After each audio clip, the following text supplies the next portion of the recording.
الحمد لله رب العالمين صلى الله وسلم على محمد وآله وصحبه وسلم. Inshallah ta'ala, we're going to continue from where we left off. We are studying this chapter of inheritance that has to do with the fetus. And the Shaykh said, finally, the soundest of the three aforementioned opinions is that which involves more precaution, namely the second opinion. That is, it happens many times that a woman give birth to twins, but delivering more than two babies. This can happen. So we always have to, be on the precautionary measures when it comes to inheritance, because you don't know what to expect. Is it going to be a twins, or is it going to be a triplet? You don't know what you're going to get. So it's always good to leave extra money on the side just in case there is more than two.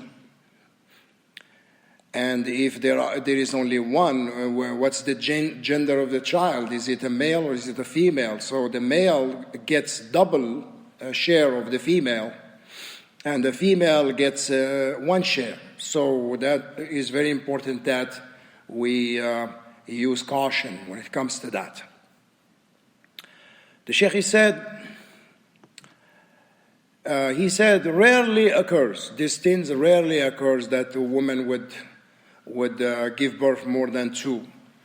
But it does occur. Besides, assigning a sponsor, as mentioned in the third opinion, may be difficult. If it is done, some matters may happen and prevent such sponsor from observing the assigned mission. Thus, the newborn children may not receive their due shares. So it is better to be on the cautionary side and leave more of the inheritance on the side before we know what's going to happen after the woman gives birth. If they turn out to be more than one child, so their right may be lost. According to the soundest opinion, there are 6 possibilities for the fetus. A, the child may be delivered dead. If it's dead, there is no inheritance. It may be only one male. It may be only one female. It may be one male and one female. And it may be 2 males. It may be 2 females. These are 6 possibilities. For each, it is specific case as regards the distribution of the estate. Besides, the distribution of the estate is to be according to mathematical process for each possibility. The cases of the heirs are to be considered.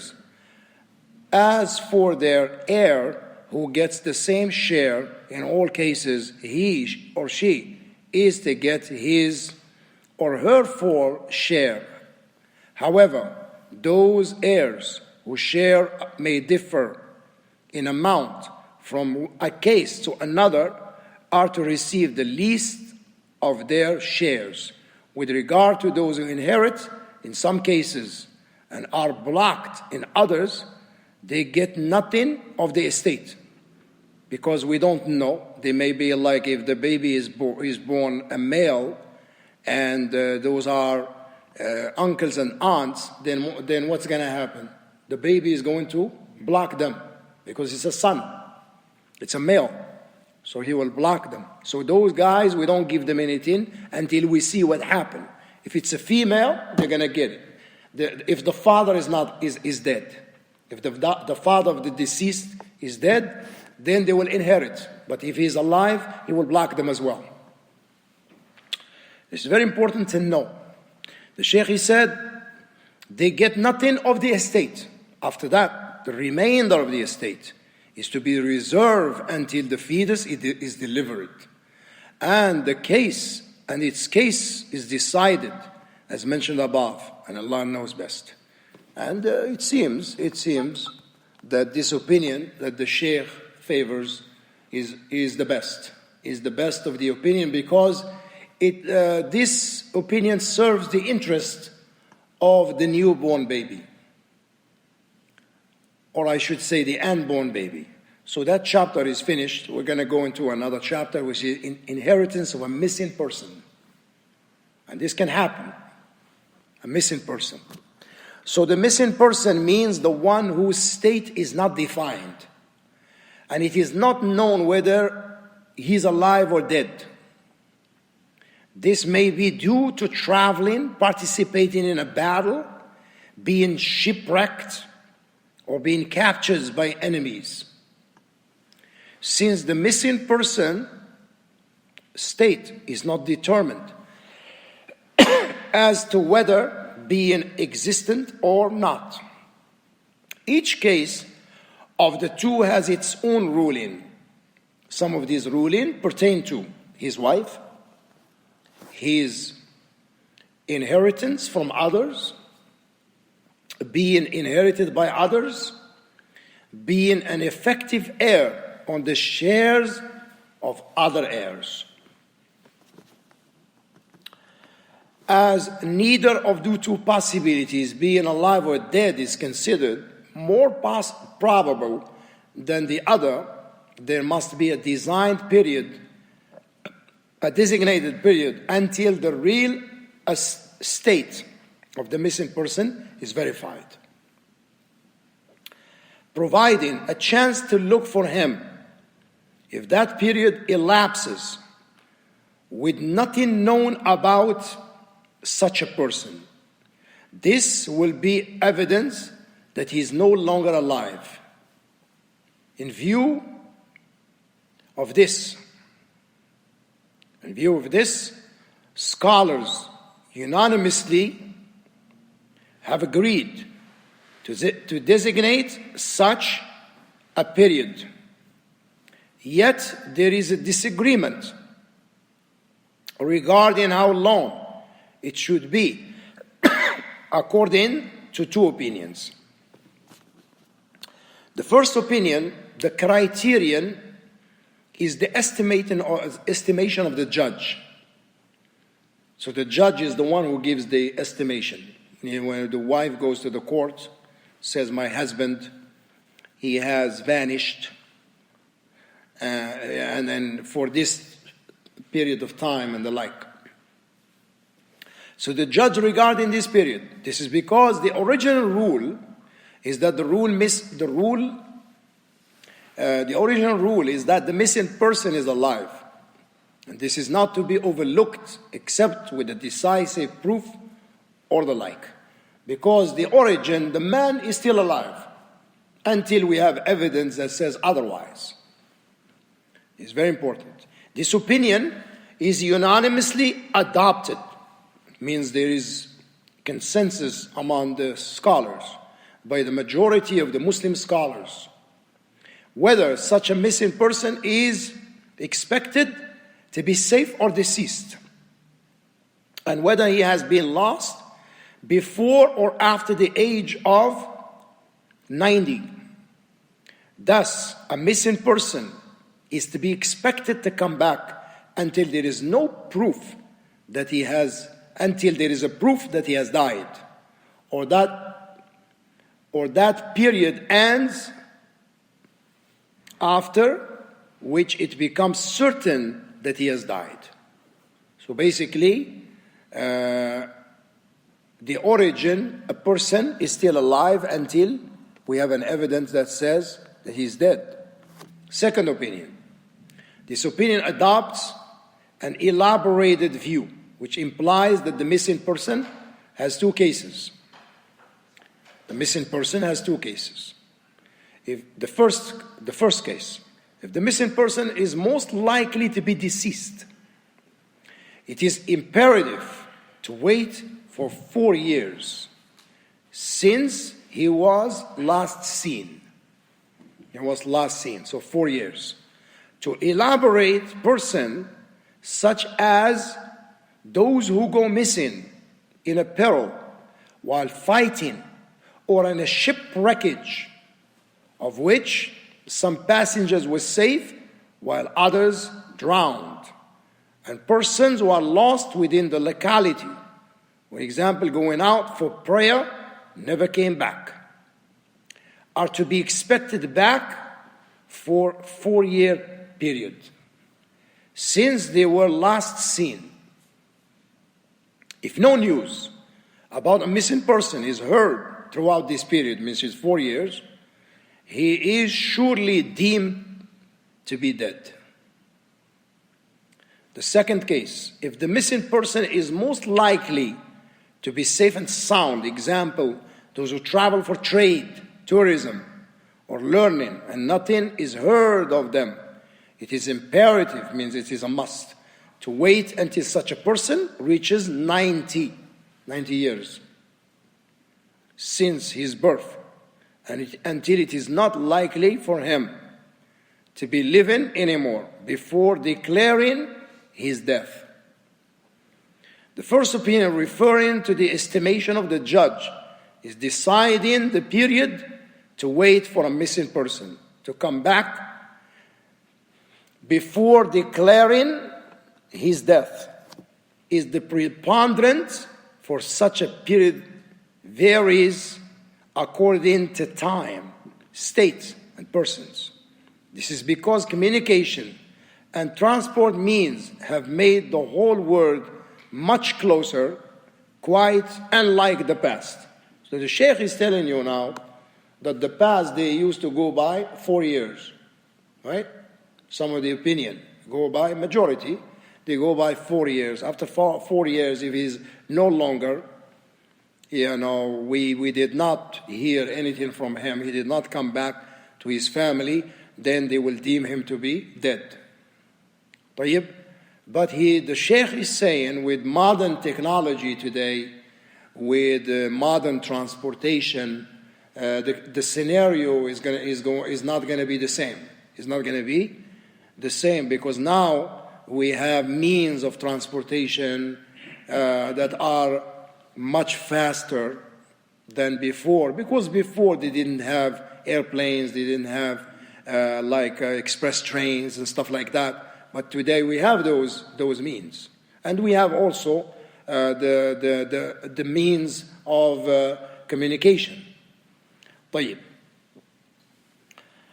The Sheikh said, now.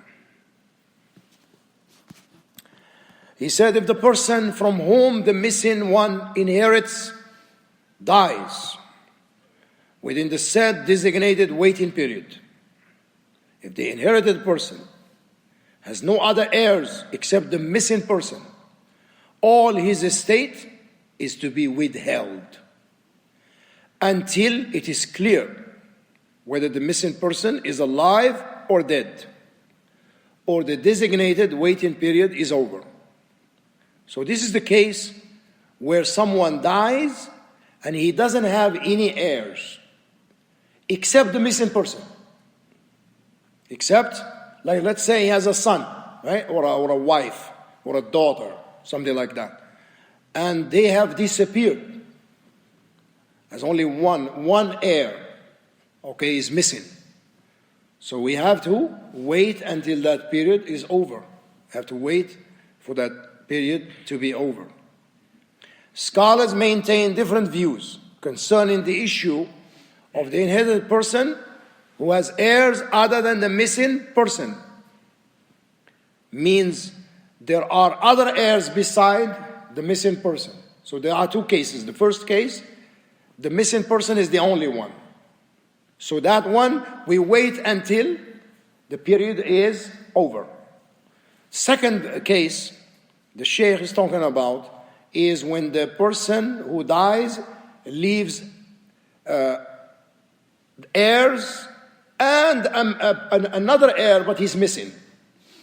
The soundest view is that the opinion of the majority of the scholars, that is, the heirs who co-inherit with the missing person, are given the least possible shares. So we give them the least possible shares. Thus, each heir is to be given his or her least amount, while the remainder is to be withheld. For example, if it is a daughter, then we don't give her half.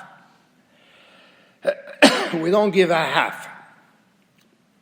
We give her less than, we give her 1/4. We give her 1/4. If it's the husband, we give him 1/4 as well. We don't give him 1/2. You mean 1/3? Huh? Because you said the husband? The husband gets one half if there are no kids. Yes. طيب? Are you dozing off? Yeah. Okay. Trying to correct the imam. No, it's okay to correct the imam. You just have to be right. Yeah. You can correct the imam, alhamdulillah. طيب, thus, he said each heir is to be given his or her least amount, while the remainder is to be withheld, because we want to be on the cautious side. Hence, yes. It's like the fetus, if it's like... Same thing. Yeah. Same thing, same scenario, yes, absolutely. Hence, the estate is to be divided as if the missing person is alive. So we consider him like he is alive. You see? طيب. Then, done as dead. The heir who is entitled to a higher share is one of the two cases, i.e. the missing persons being alive or dead, is to be the least share. For heir is entitled to an equal share. In both cases, will be given his or her share in full. And their heir of the estate will be withheld until the missing person's state is verified. If the missing person is deemed dead, the missing person is deemed dead if the designated waiting period has passed with no evidence disclosing his status. Thus, his own estate and share, which he or she has inherited, as mentioned in the previous case, are to be divided among the heirs who are still alive, excluding those who died during the designated waiting period. That is because his death was determined later after the death of his heirs and not then entitled to inherit. You understand? Who does not inherit in this case? You understand what he said. So it's very important that I will repeat. If you don't understand, I will explain it to you. He said, excluding those who died during the designated waiting period. That is because his death was determined later after the death of his heirs. After the death of his heirs, who are not then entitled to inherit. What does it mean? During the waiting period, if he doesn't come forward, then he's deemed dead. That's it. So he cannot inherit. That's it. Yes. And also there is another scenario. If an heir died before the deceased, the one who leaves the estate. For example, I'll give you an example. This man, he has one son and he has one daughter. During his lifetime, his son or daughter died. Before he died. So now he died after that. Can her children inherit from him? They can inherit because they are the grandchildren. But they will not be able to inherit in the case of the son. If the son is there, he will block them. Okay, if he's not there, then they will inherit. No. طيب. So the son's kids can inherit. He doesn't have any kids in this scenario. Yeah, he doesn't have. Let's say in the scenario, right? Okay, like give me a scenario. So a father leaves a son and a daughter. He dies. The father dies. The daughter dies first. She dies before. Yeah, the father. Okay, she does not inherit. Yes.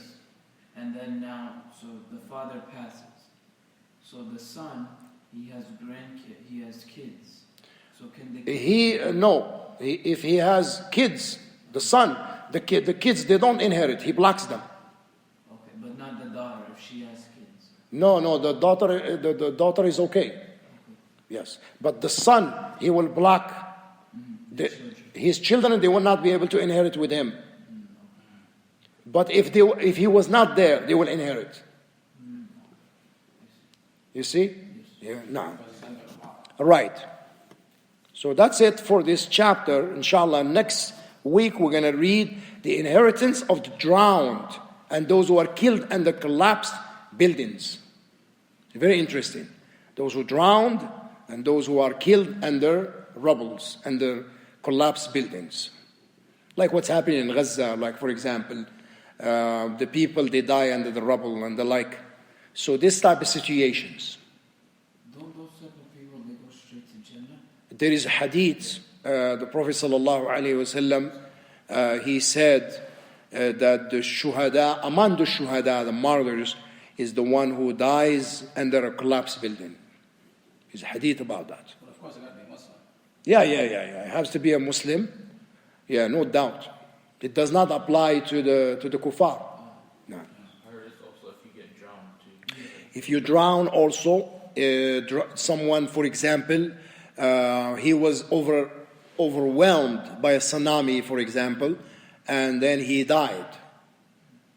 He will be considered a martyr. But it's not going to be the same status as the martyr in the battlefield. It's not going to be the same. Because the martyr in the battlefield, you don't wash their body.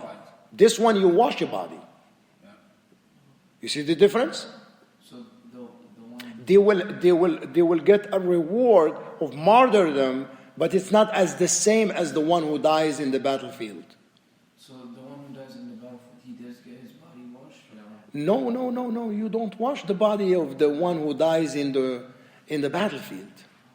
Yeah, because Prophet ﷺ, he said that he will come on the day of the judgment with his blood turn into musk, like smelling like musk. Imagine, he will be resurrected like that in front of Allah subhanahu wa ta'ala. So he will have the alaykum salam. So he will have the smell of the musk coming out from his wound. And also, he will not have to go through the questioning of the grave. He doesn't have to go through that. The one who's been martyred. Yes, in the battlefield. Yeah, he does not go through the questioning of the grave. And then also another a privilege and that Allah gives the martyr who dies in the way of Allah in the battlefield. He will get to intercede for 70 members of his family. 70. Yeah, so this is something big, huge. They were limiting concept in the way of Allah. It's not In the way of Allah, no, not and like in the U.S. military, not fighting for your land or anything like that. No. You're fighting for the sake of Allah. You're fighting to raise the word of La ilaha illallah, to spread Islam, to spread Tawheed. Like jihad? Yes. Jihad in the way of Allah subhanahu wa ta'ala. Yes. Up to here we finish this class. We ask Allah subhanahu wa ta'ala to grant us all al-ilm al-nafi' wal-amal al-salih. Alhamdulillah Rabbil Alameen. Sallallahu ala Muhammad wa alihi wa sahbihi wa sallam.